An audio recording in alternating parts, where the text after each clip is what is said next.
Japan সাগরের নীল জলরাশি যেন আজ লাল হয়ে উঠেছে রাশিয়া ও চীনের যৌথ নৌমহড়ার তীব্রতায়।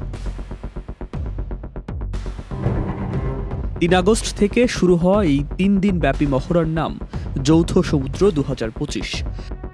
মার্কিন প্রেসিডেন্ট ডোনাল্ড ট্রাম্প রাশিয়ার জলসীমায় পারমাণবিক সাবমেরিন পাঠানোর হুমকি দিয়েছেন মাত্র কয়েকদিন আগে, আর তার জবাবে মস্কো বেইজিং জোট বেঁধে সাবমেরিন প্রতিরোধ কৌশলে ফোকাস করলেন।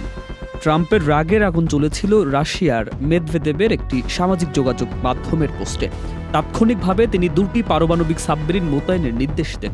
রাশিয়ার সংবাদ মাধ্যমগুলো এই ঘোষণাকে শিশুসুলভ মেজাজ বলে উড়িয়ে দিলেও চীন রাশিয়ার যৌথ মহড়াটি যেন নীরবেই বলছে, জবাব গুলিতে নয়, সমুদ্রের গভীরে।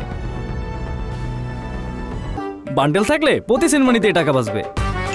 বিকাশ সেনমানি বান্ডেল কিনে জিতুন প্রতি লেনদেনে। ভ্লাদিভস্টক বন্দরে শুরু হওয়া এই মহড়ায় চীনের গাইডেড মিসাইল জাহাজ ও রুশ নৌবহরের সঙ্গে কাঁধে কাঁধ মিলিয়ে সাবমেরিন উদ্ধার, আকাশ প্রতিরক্ষা এবং ক্ষেপণাস্ত্র মোকাবেলার অনুশীলন করছে। মহড়া শেষে প্রশান্ত মহাসাগরে যৌথ টহলের পরিকল্পনাও রয়েছে, যা পশ্চিমা শিবিরের জন্য নতুন চিন্তার খোরাক যোগাচ্ছে। রাশিয়ার জ্যেষ্ঠ আইন প্রণেতাদের দাবি, মার্কিন সাবমেরিনগুলো আমাদের নিয়ন্ত্রণে। তাদের এই বক্তব্য যেন ট্রাম্পের দাবিকে পাথরে ঘা মারছে। অন্যদিকে চীন রাশিয়ার এই সামরিক জোট ২০১২ সাল থেকে চললেও ইউক্রেন যুদ্ধের পর থেকে এর গতি বেড়েছে বহুগুণ।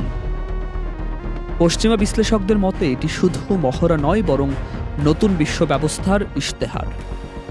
ট্রাম্পের সাবমেরিন হুমকিকে রাশিয়া যতই প্রলাপ বলুক, জাপান সাগরের এই মহড়া স্পষ্ট করে দিচ্ছে, প্রতিপক্ষের চোখে চোখ রেখে কথা বলা, চ্যালেঞ্জ ছুড়ে দেয়া যেন শক্তির ভাষায় রাজনীতির শেষ কথা।